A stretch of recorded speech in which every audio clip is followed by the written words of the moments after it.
Le ministère des Affaires étrangères de Lituanie a écrit à l'alliance militaire de l'OTAN pour lui demander d'aider à renforcer sa défense aérienne après que 2 drones militaires ont pénétré sur son territoire depuis la Biélorussie le mois dernier. Cela ne devrait pas être seulement la responsabilité de la Lituanie, car nous défendons le flanc oriental de l'OTAN, a déclaré le ministre des Affaires étrangères Kęstutis Budrys aux journalistes. La Lituanie, membre de l'OTAN et de l'Union européenne, est bordée par la Russie et l'allié de Moscou, la Biélorussie.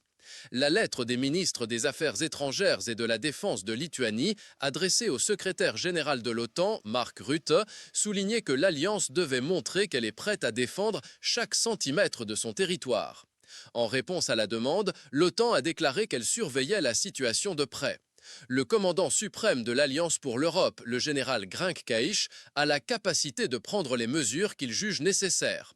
Les alliés assurent également et développent des capacités de reconnaissance et anti-drone, a déclaré l'OTAN. Lors de l'incident le plus récent, un drone est entré en Lituanie le 28 juillet, que la Lituanie soupçonne d'avoir été dirigé par la Russie vers l'Ukraine, mais qui a été désorienté par la défense ukrainienne. Le drone a été retrouvé écrasé dans une zone d'entraînement militaire à environ 100 km de la frontière avec la Biélorussie et contenait 2 kilos d'explosifs. Les responsables lituaniens ont déclaré qu'il s'agissait d'un drone Gerbera, une copie du drone kamikaze Shahed conçu par l'Iran, utilisé par l'armée russe. Un autre drone Gerbera est entré en Lituanie depuis la Biélorussie le 10 juillet, provoquant une alerte avant que les autorités ne déterminent qu'il n'était pas dangereux.